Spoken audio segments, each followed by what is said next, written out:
a broke waiter looking for a chance to prove himself. The Juice Plus company gave him that chance. Through so much hard work, dedication, he's built an international business. He has been recognized in business magazines. His focus is all about gratitude and love.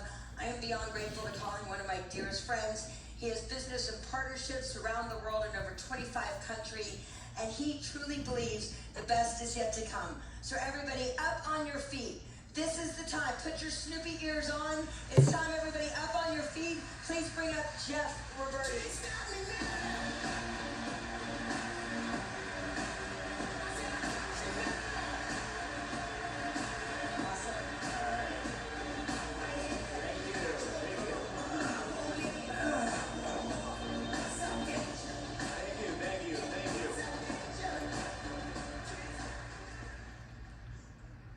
Thank you. How many of you feel like you've had a drink out of a fire hose today? Anyone? I mean, a lot of great content. It's really just been an amazing day. I have to tell you, this January will be my 37th year with the company, and it's just been an amazing journey. It's interesting. I was doing a Zoom call not too long ago with a group over in Europe. And they had me on the call, and it was a special call, and and the girl that was introducing me, she goes, and tonight we have Jeff Roberti. He's the top earner in Juice Plus and one of the top earners in the history of direct sales and network marketing, and he's been doing this before we were all even born. I said, hold on, let me turn up my hearing aid here, right? So I've been doing it for a while, and I started in my early 20s, and I came from nothing. Didn't have a higher education, didn't have any money, any experience, any background, but you just ever meet somebody that's hungry, that has a burning desire, a willingness to work, and teachable. And my topic is about who do you have to become? Well, there were some things that shaped my model of the world that really made a difference. How many of you have lost somebody that you love from either stroke, cancer, or heart disease? The worst day of my life, in my early 20s, before I got involved with Juice Plus, I got a phone call in the middle of the night, and it was like 4 o'clock in the morning, and it was the hospital, and it was the pastor there at the hospital, and said, is this Jeff? And I said, yes. And he said, your father just passed away tonight. 46 years old, massive heart attack, worst day of my life. But sometimes in life, it's not what happens, it's what you do with what happens.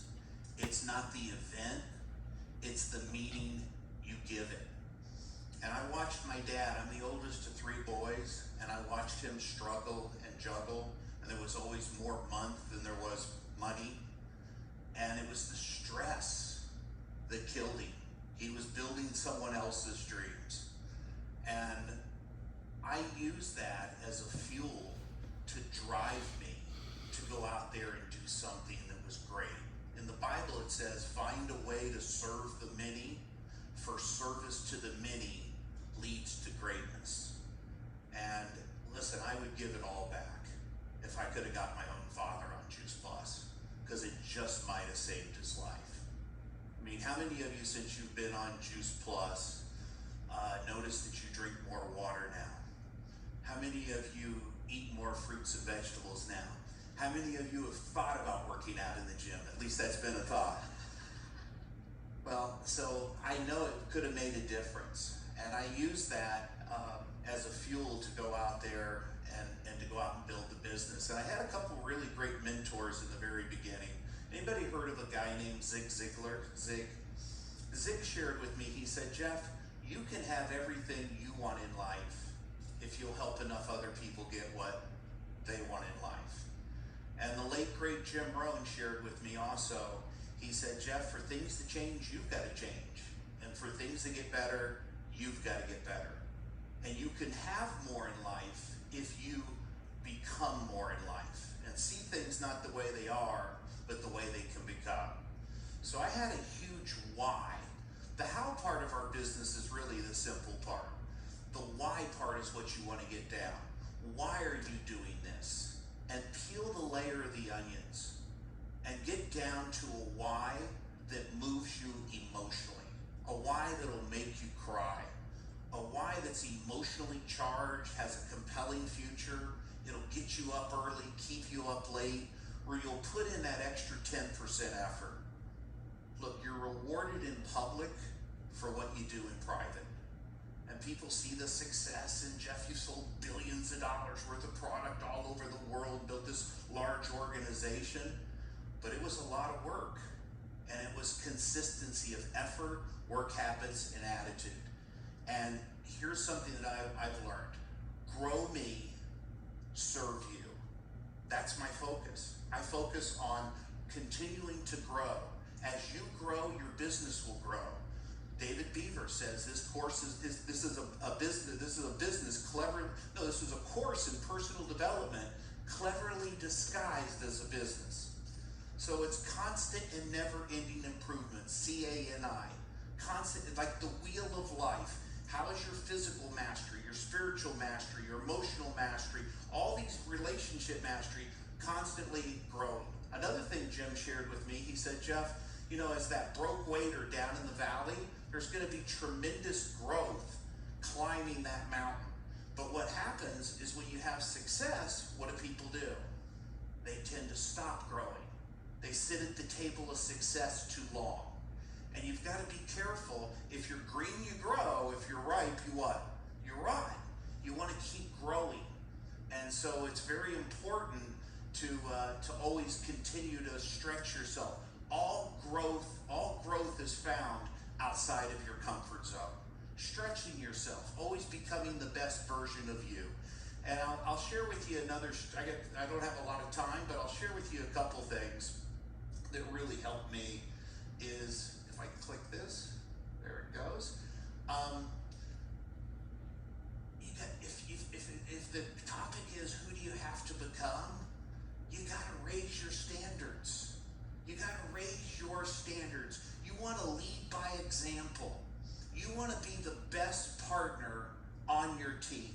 I have found that your partners don't do what you tell them to do. They do what you do. They watch the feet, not the lips. In other words, here's a great question to ask yourself. Would you follow you? Your daily method of operation. Are you the success breeds success, right? Here's another question you could ask yourself. What do I have to do to make this business a bigger priority? Treat it like a hobby or treat it like a business? $52 to sign up, easy to join, easy to do nothing. What if you had to invest $500,000 to buy a franchise or $1 million? What level would you show up at and what level would you play at if that was the case? So you get out of it what you put into it. No one can lift your weights for you. There's no free lunch here.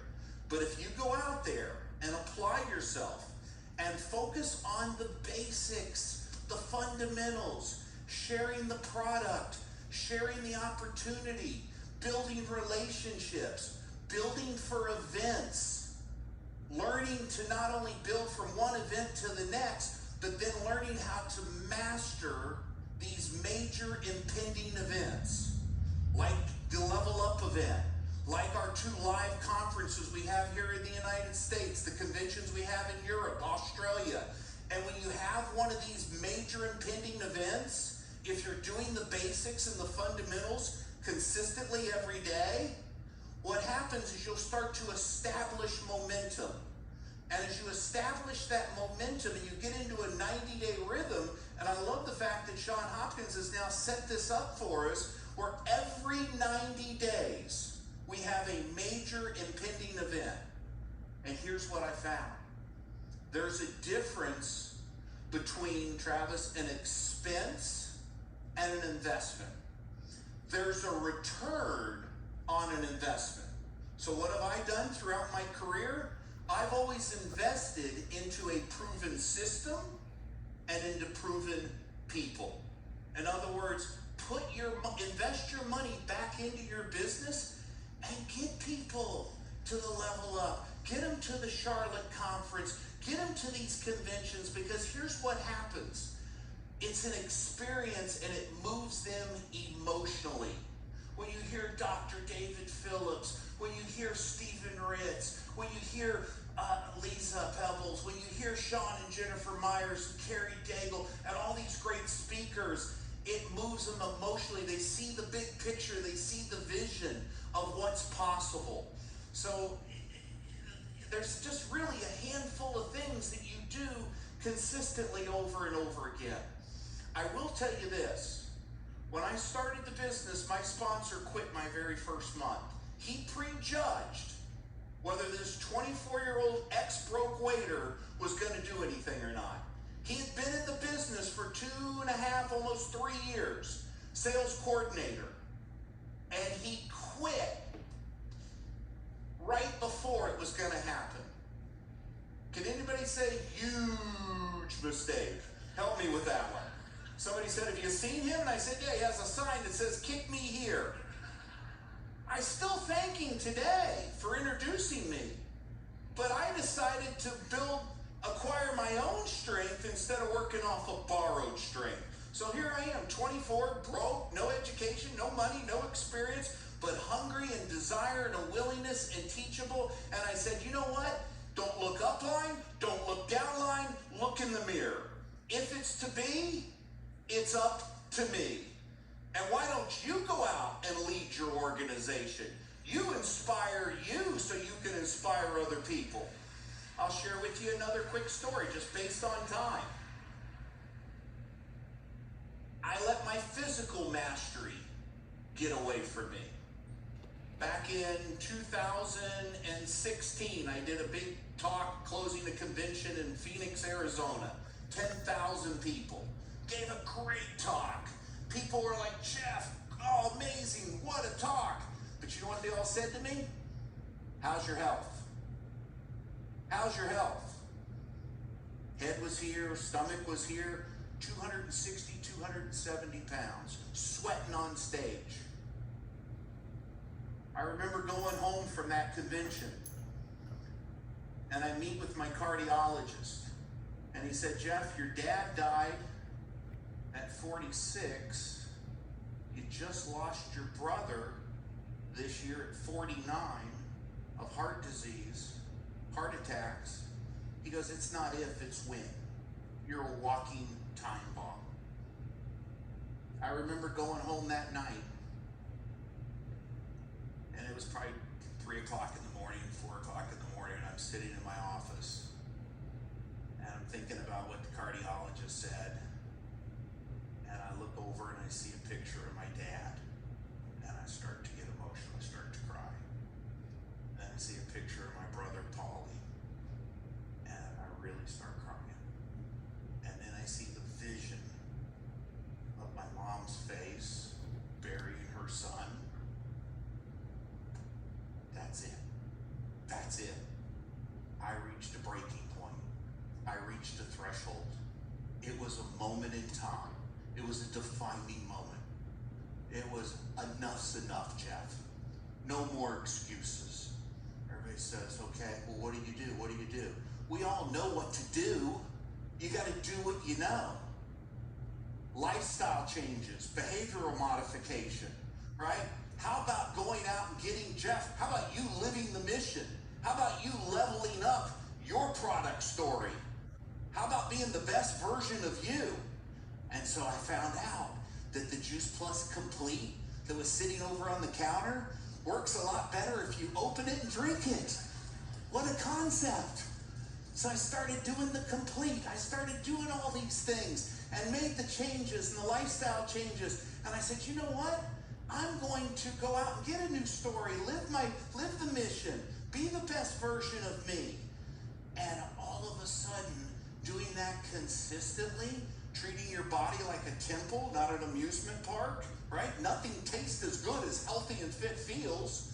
And you start making some of these changes, and I came to the conference 6 months later, over 50 pounds. saw a ghost when they were looking at me. And you know what? I did that. Oh, there's been typed in applause. I did that not out of vanity, because I didn't want to have my mom bury another son, but I also wanted to show up as the best version of Jeff, so I could not only inspire myself, but inspire other people. Walk the talk. Show up as an example. Thank you. Thank you, guys. Thank you.